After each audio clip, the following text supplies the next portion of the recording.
여러분 예수님을 믿으십니까? 예수님이 여러분의 구주가 되십니까? 예수님을 믿는 사람들을 뭐라고 부릅니까? 하나님의 자녀, 하나님의 백성, 성도, 그리스도인 여러 말이 있습니다. 그리스도인이라는 것은 그리스도에 속한 사람이다. 그리스도 안에 있다. 이런 이야기죠. 뭘 해도 그리스도가 진리고 생명이고 그래서 예수님만 쫓는 예수님의 모든 것이 자신의 가치관이 되고 또 예수님의 모든 것이 자신의 철학이 되고 인생이 되는 사람 말합니다.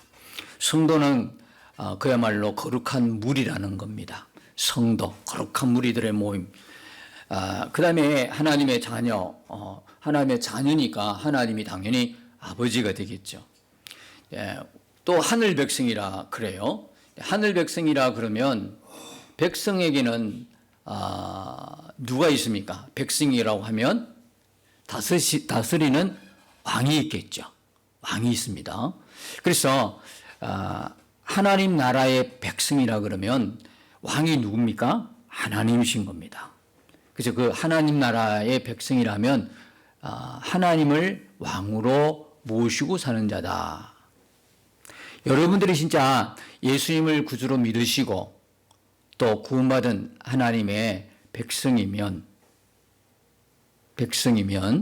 이 땅에서부터 여러분들은 하나님을 왕으로 모시고 사는 사람들인 것입니다. 이 땅에서부터요. 천국의 가스가 아니고요. 천국의 가스는 필요하지가 않습니다. 그죠? 천국 자체니까 거기는 하나님이 다스리는 완전한 세계이기 때문에 거기에 가서 뭐 하나님 왕이 고백할 이유가 하나도 없습니다. 그런 분들이 다 있기 때문에 그렇습니다. 그래서 우리가 구원받은 하나님의 자녀, 하나님의 백성으로서 살아내는 것은 죽어가는 천국이 아니라 이 땅에서 시작하는 겁니다. 이 땅에서. 그러니까 우리가 이제 구원받은 우리에게 남은 문제는 뭐냐? 천국에 어울리는 사람이 되는 건데, 천국에 어울리는 사람. 이 땅에 어울리는 사람이 아니고, 천국에 이제 곧 가니까. 우리가 전부 다 비록 세상에 살고 있지만, 우리 신분 자체는 뭡니까? 두 가지 신분을 갖고 있다 그랬잖아요. 땅의 신분도 있고, 하늘 신분도 있잖아요. 그죠? 하늘 시민권도 있고, 땅의 시민권이 있어요. 여러분 다 주민등록증이 있잖아요. 근데 그게 사실 알고 보면 그게 주가 아니다 이 말이에요. 진짜 주가 뭐냐? 우리는 하늘의 시민이라는 거예요. 하늘 시민. 그죠? 하늘 시민, 영원히 지워지지 않는 우리 마음 가운데 새겨진 정이 있다 이 말이죠. 하늘 시민권. 땅의 것은 그죠? 잊어버릴 수도 있고 내가 죽고 나면 아무 소용없는 거거든. 땅의 주민등록증은요. 사실 그게 주가 아니에요. 이 땅에 있는 동안만 존재하지 영원한 게 아니다 말입니다. 저와 여러분이 예수님을 구주로 믿는 저와 여러분이 가지고 있는 시민권은 영원히 지워지지 않는 누구도 빼앗아갈 수 없는 하늘의 시민권이다 이 말이에요. 그건 빼앗아갈 수가 없어요. 그래서요. 이렇게 예수님을 구주로 믿고 구원받았다고 하는 것은 빼앗길 수가 없어요. 구원에 어떤 때는 구원의 확신이 있고 누구 또 이야기 들어보면 구원의 확신이 없고 희미해지고 이런 일은 있을 수가 없어요. 아직까지 하나님을 모르고 있고 성경이 뭔지 하나님 말씀이 뭔지 훈련받지도 못하고 양육받지도 못한 결과이겠죠. 마치 아이가 태어났는데 엄마 젖을 물어도 실제적으로 젖을 묻고 생명은 유지하지만 이분이 엄마인지 옆집의 아줌마인지 감지가 안 되잖아요. 젖을 묻고 생명은 유지하지만 근데 이 아이가 언제쯤요?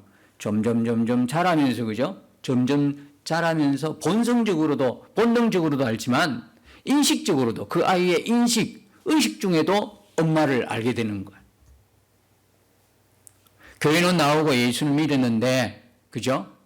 양육이 안 되는 거야. 훈련이 없었던 거야. 그냥 교회만 출석하는 거지. 그러다 보니까 정확하게 모르는 거예요. 내가 구원을 받은 건지 안 받은 건지 누가 조금 와가지고 막 이상한 소리 하면 흔들거리고 그게 아니다 이 말입니다. 우리가 받은 구원은 확실한 거죠. 죽어봐야 알겠습니까? 그게 아니라는 거예요. 내가 믿는 그 진리에 입각한 믿음을 갖고 있다면요, 확신 속에 거하는 겁니다. 이 땅에서부터 확신이 있는 겁니다. 조금도 흔들림이 없습니다. 누가 뭐라 그래도 말씀을 잘 모르니까, 진리가 무엇인지 양육을 못 받으니까 흔들릴 뿐이지, 진짜로 하나님 말씀으로 인하여 여러분들이 믿음을 갖고 여러분 안에 확신 잡았으면 누구도 여러분의 구원을 못 흔듭니다. 절대로 흔들릴 수 없습니다. 그래서 우리가 이 세상 살 때에 남아있는 우리의 문제는 뭐냐? 하늘의 백성, 천국에 어울리는 사람이 되는 거예요. 어디서부터요? 이 땅에서부터. 그래서 이 땅에서부터 하늘 백성들은 예수님이 왕된 삶을 살아가요. 예수님이, 자신이 왕이 아니라, 내가 내 삶의 왕이 아니라 예수님이 왕이다 이 말이에요.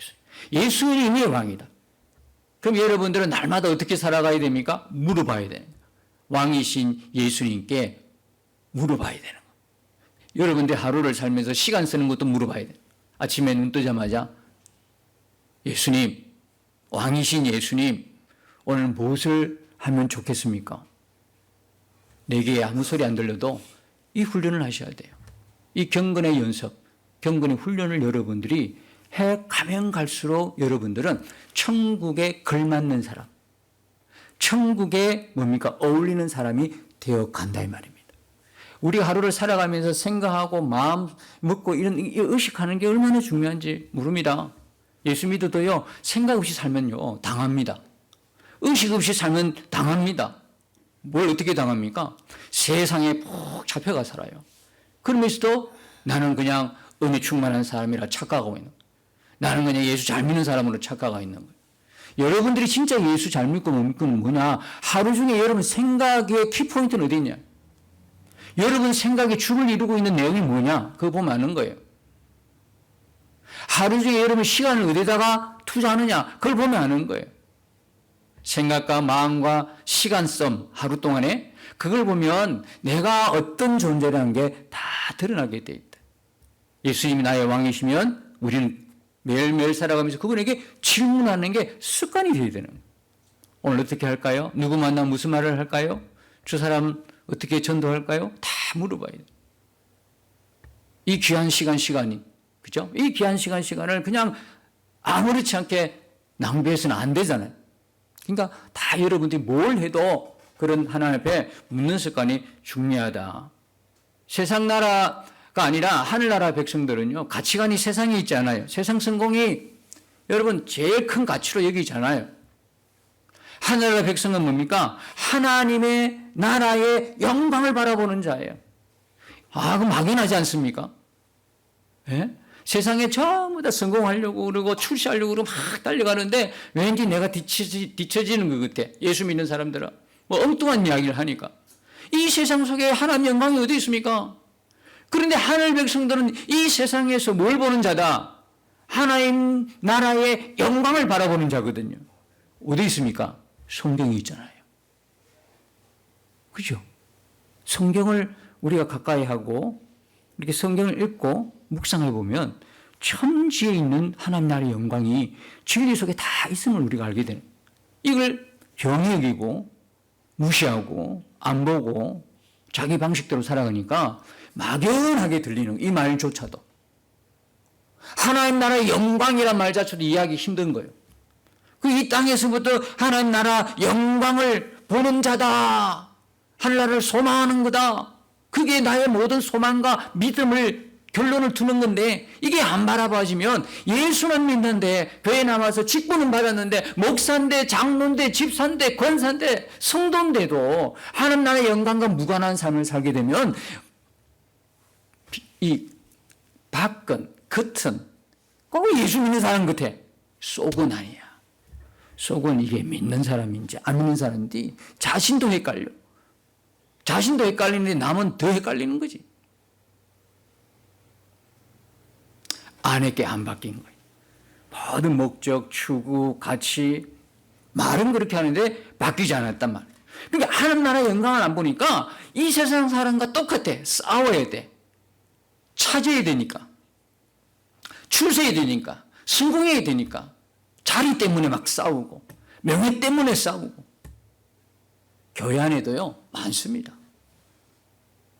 장로나 안수집사나 권사나 이런 뭐 직분을 구하기 위해서 열심히 그냥 목사님 눈에 성도들 눈에 그래가지고 투표할 때 막 조금이라도 더 얻고 자리 한 자리 하려고 하는, 물론 우리 중에는 아무도 없겠죠. 근데 교회 안에도 일어나는 분쟁과 다툼을 보면 알아요. 저는 그래서요 참 안타깝게도 세상만 복잡한 줄 아십니까? 세상만 복잡해. 덩달아서 교회도 복잡해. 교회도 시끄러워. 교회도 싸우고 난리야. 여러분, 이 시간 우리가 다 하나님 나라에 잠시 여행을 갔다고 한번 생각해 보십시다. 하나님께서 은혜로 우리 모두를 다 그냥 끌어올리셔가지고 저 부산 같으면 용두산 공원에 그 탑이 하나 서가 있죠. 그걸 뭐라 그러더라? 용두산 탑이라 그러나요? 네. 그 위에 올라가 보셨어요? 요즘도 올라가지나 모르겠다. 제가 이전에 한번 올라가 봤거든요. 쫙 보니까 영도부터 해운대까지 쭉. 제가 며칠 전에 아미동 그 산 쪽에 아미동 초장동 뭐 요래 보면 예전에는 그게 다 뭡니까 산에 집을 막 지어놔가지고 그냥 볼품이 없었어요. 근데 요즘은 지자체마다도 전부 다 관광객을 유치하기 위해서 너무 좋은 시설로 잘 해놨더라고. 포토존도 있고 보니까 카페도 아주 그냥 예쁜 카페 같고 이태리안 피자 만드는 데도 있고, 이야, 그래서 누구와 같이 이렇게 갔는데 야 보니까 정말 멋지더라고요. 세상에 영도도 보이고 날씨가 맑으니까 저 해운대 쌍둥이 건물도 보이고 뭐 이게 다 보이더라고요. 이야 했죠. 영산공 가면요 그보다 더 잘 보여요. 다 보여요. 우리가 하나님께서 우리를 다 이 상태로 들어올라 가지고 하나님 나라 잠시 있으면서 하나님 나라 전망대를 통해서 이 세상을 쭉 바라보게 하신다면 어떨까요? 지구를 쫙 봐. 내가 산 땅을 쭉 봐. 지금도 사는데 왔다 갔다 해. 출세하려고 성공하려고 그 속에 막 그냥 다투고 분쟁하고 이런 부자 되려고 해서 방거리가 얼마나 화려합니까? 네온사인 반짝반짝반짝. 우리가 여기서 보면 불빛 몇 개만 비춰도 우와 크리스마스 성찬 준비한다 추리 준비하고 밤에 보니까 얼마나 삐까번쩍합니까? 우와. 근데 하늘나라에서 보면 그럴까요? 하늘나라에서도 우와 그래 될까요? 하늘나라에서 보면 우리가 이 세상에서 와 하는 거 우습게 생각이 들 것 같아. 큰 높은 빌딩, 으리으리한 경치 좋은 곳, 부를 자랑하고 좋은 차 끌고 다니고 뭐 성공했고 출세했다고 하는 그 유명한 사람들, 인기인들, 정치가들, 권력자들, 자리에 올라와 떵떵거리는 사람들이 하나님의 나라에서 바라볼 때 어떻게 했냐고. 대단할까요? 대단하겠냐고. 하나님 나라의 영광을 보지 못하니까 우리가 이 땅에서 막 그렇게 싸웁니다. 자리를 위해서, 명예를 위해서, 자신의 힘을 위해서. 그거는 세상이나 교회나 똑같더라고. 안타깝게도. 교회는 뭔가 틀려야 되는데도 불구하고 교회 안에, 그래서 오늘날 여러분 얼굴 붉히고 눈살 찌푸리게 하는 그런 일들이 교회 안에도 얼마나 있어요. 안타깝죠. 마음이 막 그냥 아파요. 썰어요. 그런데요, 꼭 그렇게 싸우고 분쟁하는 거 보면 정말 두려운 마음이 들어. 하나님을 두려워할 줄 몰라. 하나님을 두려워할 줄 몰라. 싸우는 그 현장에도, 분쟁하는 그 현장에도 하나님이 다 보고 계신다는 사실을 인식하면 어떤 마음이 들까요? 여러분, 우리가 이 시간에 예배하는데 하나님께서 이게 우리 육신의 눈을 안 보이니까 하나님 안 계신 거라고 생각하십니까? 우리가 이렇게 예배하는데 우리가 누구 앞에서 예배드리는 거예요? 하나님 앞에서 예배드리는 거 아니겠습니까? 그럼 하나님 받으신 건 누구야? 하나님 받으시잖아요. 하나님은 우리의 예배를 다 보고 계시는 거예요. 싸움의 현장도 하나님 다 보고 계셔요. 다툼과 분쟁이 일어나는 그 현장에서도 하나님은 다 보고 계신다. 우리가 너무 연약한 게 자주 이 사실을 잊어버려. 늘 하나님 앞이라고 하는 고난대 의식이 분명하다 그러면 싸울 일도 줄어들 거예요? 아니, 못 싸울 거예요. 함부로 말하는 이 말도 줄어들 거예요? 못 할 거예요, 아마. 그런데 잠깐 하나님이 상실한 거예요. 깜빡 잊어버리는. 그래서 열심히. 저는 누구하고 제가 제일 담대할 때는요, 설교단 올라올 때 제일 담대. 내려가면요, 마음이 쪼그라들어가 말도 제대로. 근데 막 마음에 흥분이 있는 다툼의 현장에 가면 더 쪼그라들어요. 막 흥분이. 이건 내한테 체질이 안 맞는. 근데 어쩔 수 없이 지금 우리 시찰을 담당하고 있으니까 이런 현장을 같이 보는 거예요. 오늘 오후에도 임직식을 가지만 매우 어려워. 나라 어렵듯이 교회마다 어려워. 그 현장을 바라보는 나도 마음이 매우 힘들어요. 하나님을 두려워하지 않아. 그런데 더 무서운 게 뭔지 아십니까? 하나님을 두려워하지 않는데도 하나님이 사인이 없어요. 하나님의 징계가 없어요. 여러분, 혹시 제가 여러분에게 질문을 던질게요. 여러분들이 하나님의 자녀로서 하지 말아야 할 행동을 하거나 하나님이 그렇게 좋아하지 않은 것을 할 때에 사인이 옵니까? 사인이 영 안 옵니까? 여러분 속에 이 하나님의 자녀로서 하나님이 기뻐하지 않는 것을 했을 때 여러분 마음이 불편하거나 견딜 수 없거나 기도하지 않으면 안 되겠다 하는 마음이 들거나, 그리고 또 혹시나 다치거나, 그죠? 그렇게 하면 안 되겠지만 원치 않은 일들이 일어나거나, 이런 사인들 말하는 거예요. 이런 사인들에 와서 정신을 차리게 하는 그런 어떤 하나님의 액션이 있는가 물어보는 거예요. 진짜 두려운 거는요, 이렇게 하나님도 두려워하지 않고 사는데도 하나님의 징계가 없어요. 목사도 예의가 아니에요. 장로도 예의가 아니야. 집사도 예의가 아니에요. 교회 안의 모든 직분 속에 하나님을 두려워하지 않는데도 징계가 없는 거예요. 난 이게 이해가 안 되는. 이게 진짜 두려워요. 세상을 이야기하고 있잖아요. 예수님 모르는 사람들을 이야기하고 있지 않고 예수님을 안다고 하는 교회 안의 이야기를 지금 나누고 있는 거예요. 하나님의 사인이 없어요. 겁이 나서라도 어떻게 이 일들을 계속 그렇게 해나갈까? 의문입니다. 그게 의문이. 근데 아니나 다를까? 히브리서 12장 오늘 읽었던 8절에 보면 이런 말씀이 있어요. 징계는 다 받는 것이오늘 너에게 없으면 사생자요 친아들이 아니니라. 이게 심각합니다. 내가 하나님의 구원받은 자인데, 하나님 자녀인데, 백성인데, 내가 잘못했을 때, 잘못했을 때, 범죄했을 때 아무런 사인이 없어, 징계가 없어. 분명히 징계가 와야 되는 거거든. 사인이 와야 되는 거거든. 근데 내가 잘못했는데도 전혀 그게 없어.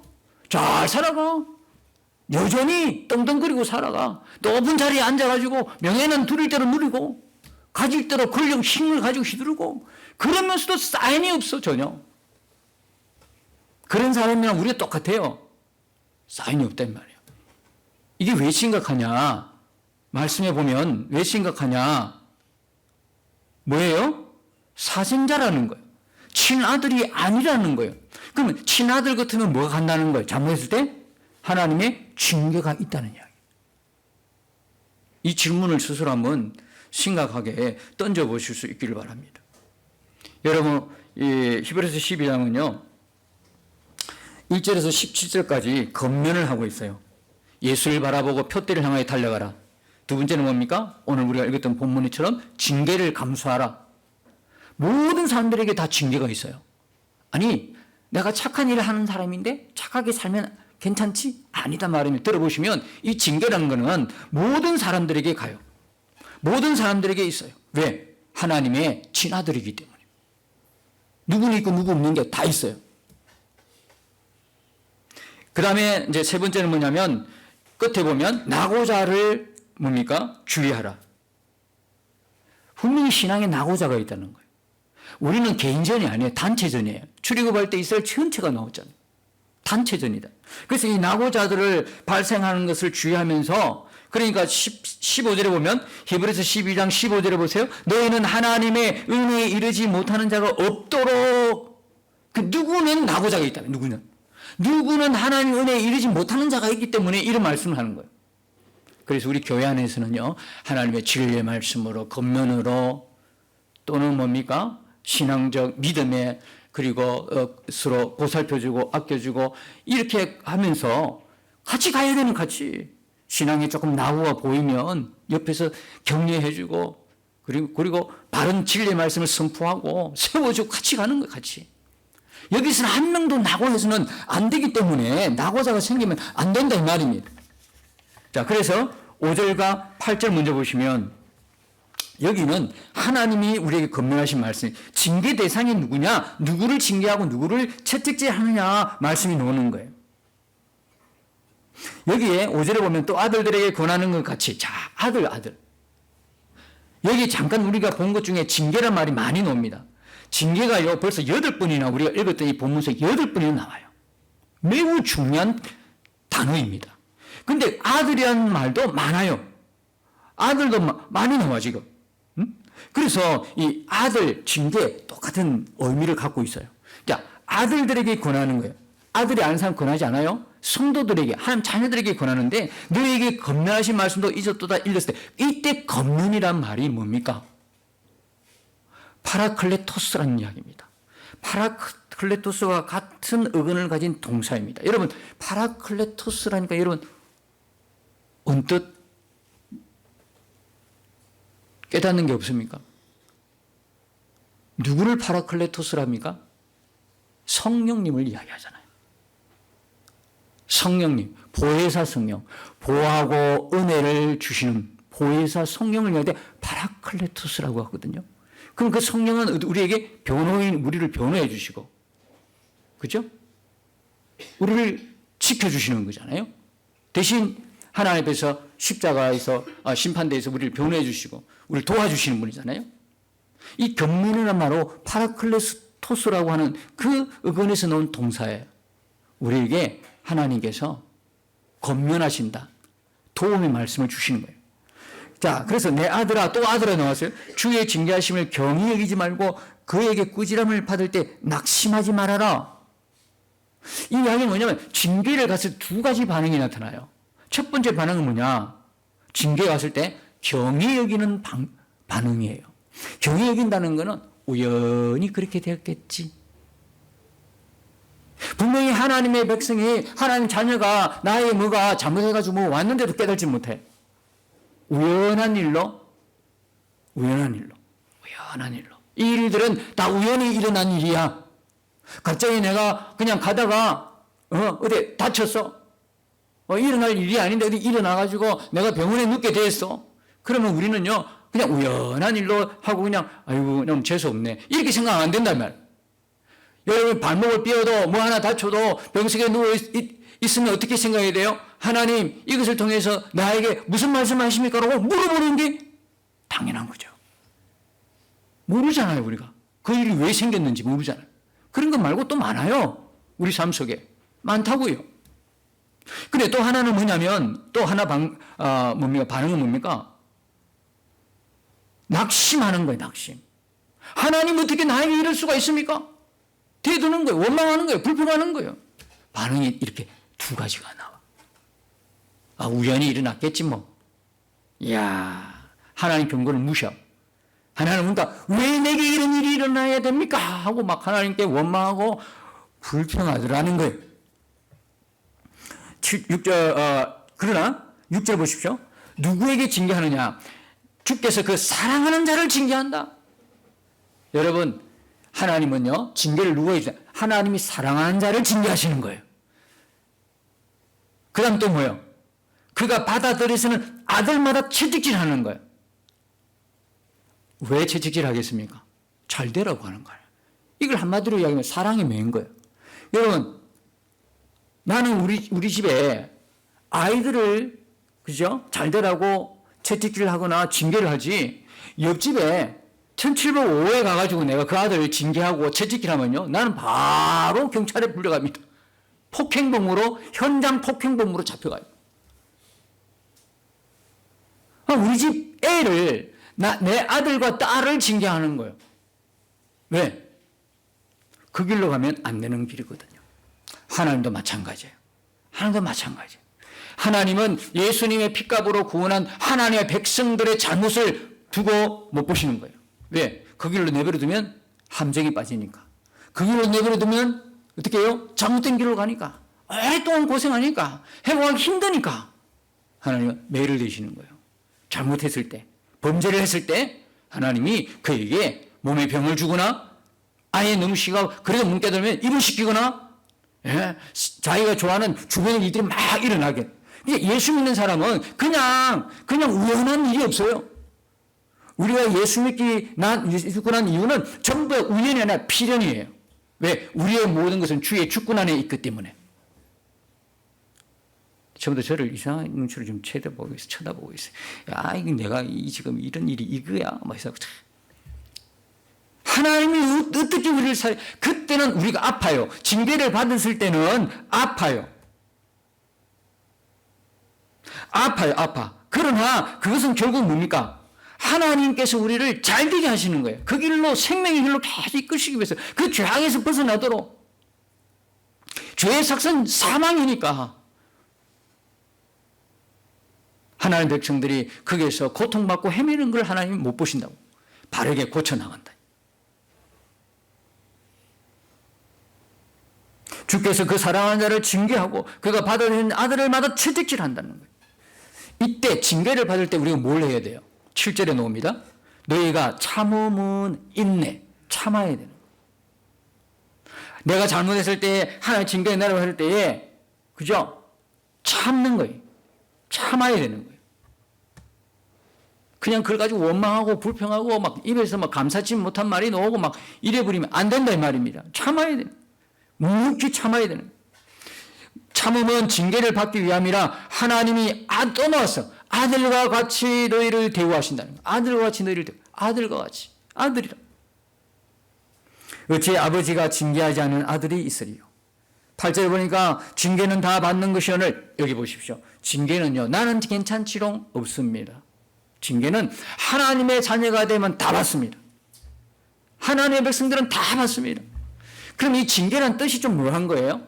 이 해석이 사실 보면 이 징계라는 건요. 파이디온이라고 하는 헬라의 어근을 가진 동사예요. 징계만으로만 이게 해석이 한다는 게 좀 안타까운 이야기는 있어요. 파이디온이라는 건 파이디온 선교회라고 들어보셨어요? 어린아이들 양육하고 교재 성경 양육하는 그런 선교회가 있어요. 파이디온이라는 것은 영유아부터 초등부에 이르기까지 막 자라나는 아이들, 양육받는 그 아이들을 가르치는 거예요. 교육하다, 훈련하다 그런 뜻이에요. 하나님이 그래서 다 받는 거예요. 하나님이 예수님을 믿게 하시고 믿게 해서 구원받아 하나님의 자녀가 되었어요. 내버려 두는 게 아니에요. 하나님 절대 내버려 두지 않아요. 그때부터 뭐가 있습니까? 양육 과정으로 들어가는 거예요. 훈련이 남아있어요. 교육 과정이 있는 거예요. 우리가 자식을 낳아놓고 팽개칩니까? 엄마 뱃속에서 엥 하고 태어나면 네 알아서 살아라. 그렇게 내버려 두는 부모가 어디 있습니까? 그때부터 뭐 들어갑니까? 양육 들어가잖아요. 먹이고 입히고 재우고 교육하고 그죠? 말 안 들으면 매를 대고 똑같은 겁니다. 하나님 논리도 똑같은 거예요. 우리를 예수 믿고 하나님 자녀가 되었으면 우리를 내버려 두는 게 아니에요. 그때부터 하나님이 아버지로서 매를 대는 거예요. 간섭을 하시는 거 우리 삶에. 그래서 극들로 갔을 때는 사랑의 매를 댈 수밖에 없는 거예요. 그래서 다 받는 것이 오늘 모든 사람 다 해당되는 거예요. 모든 사람들이.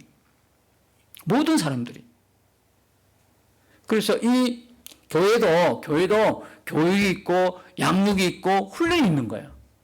그걸 거부하면 안 되는 거예요. 왜?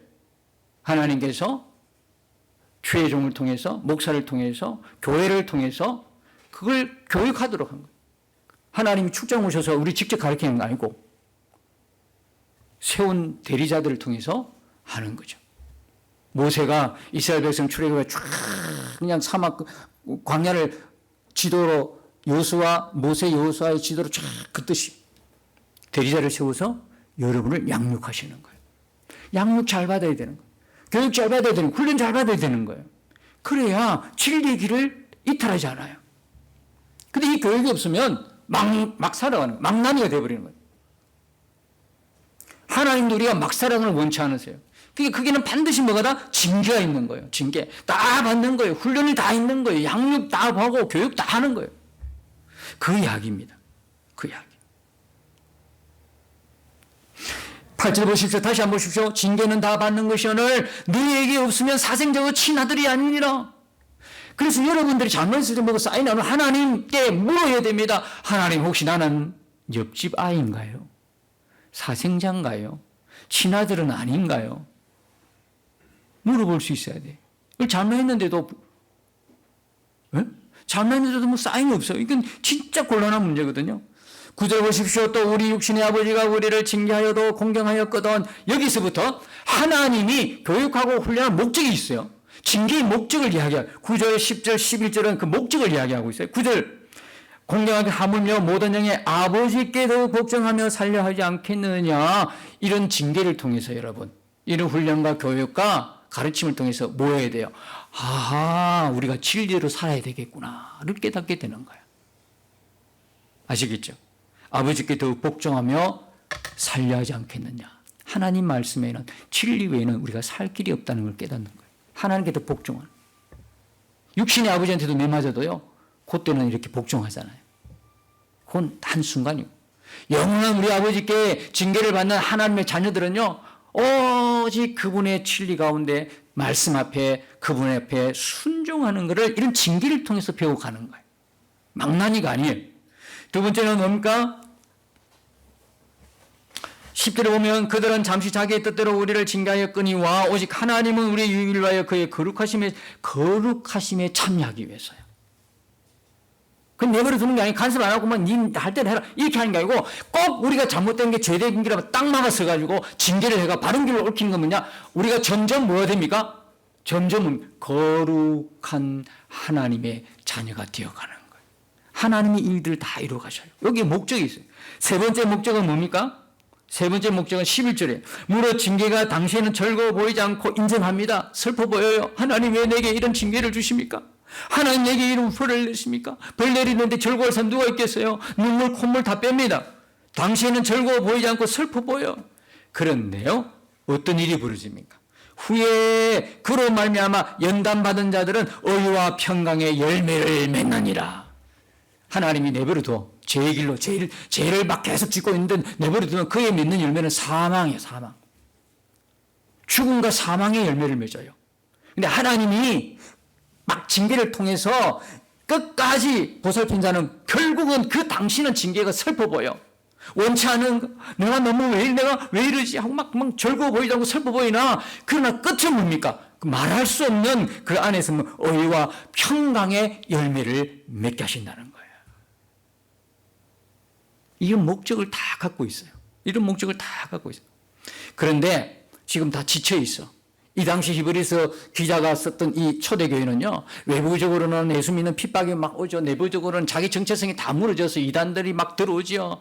그런데 이 말씀을 굳게 못 쓰니까 흔들거리죠. 이런 상황이에요. 이런 상황이다 보니까 여기 12절부터 13절까지는 뭐가 나오냐면 피곤한 손이 나와요. 연약한 무릎이 나와요. 저는 다리가 나와요. 이대로는 신앙의 믿음의 경주를 못해요. 부상병이야 다. 전투병이 아니고 부상병이야. 싸우기도 전에 부상 다 당했어.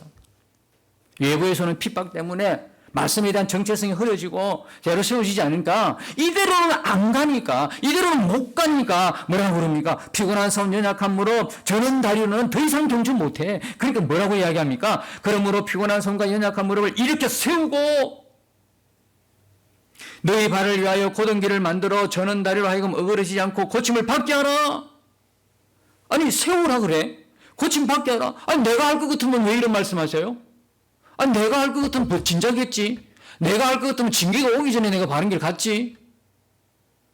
우리는 그만큼 강하지가 않아요. 난 연약하다고요. 나는 바른 길 좋지 않은 게 분별도 잘 못해. 내가 할 것 같으면 벌써 했지. 말씀하기 전에 내가 징계 받을 필요도 없잖아. 그런데 이건요 수동령이에요. 수동령이야. 누가 해주신다는 이야기예요? 내가 한다는 이야기예요? 하나님이 해주신다는 이야기예요? 하나님이 해주신다는 거예요. 이게 은혜입니다. 이게 은혜예요. 징계도 은혜입니다. 구원만 하나님의 선물인 줄 아십니까? 세상에 쩔어 살던 우리가 예수 믿고 구원의 하나님의 백성이 되었어요. 아직도 하나님의 백성인데도 옛 모습이 그대로 남아가 얼마나 우리를 고통스럽게 합니까? 그게 막 속에서 올라와 분노로 화로 표출되고 자기 뜻이 관철이 안 되면 막 고집을 세우고 분쟁하고 싸우고 교회 안에만 이런 이처럼 우리가 죄되고 연약한 모습을 가지고 있더란 말이에요. 십자가에서 시선 받았다고 하는데도 다 전투병이 아니라 다 부상을 입고 있어. 무릎이 다 주저앉았어. 피곤한 손이야, 연약한 무릎이야, 저는 다리야, 줄뚝줄뚝. 하나님이 징계를 통해서 하나님의 훈련 방법을 통해서 우리를 다시 세우신다는 복음의 메시지인 거예요. 우리는요 결국 갑니다. 하늘나라의 백성으로 전진해 나가는데요. 하나님이 이 모든 과정 속에서 우리를 끌고 가십니다. 인도하여 가십니다.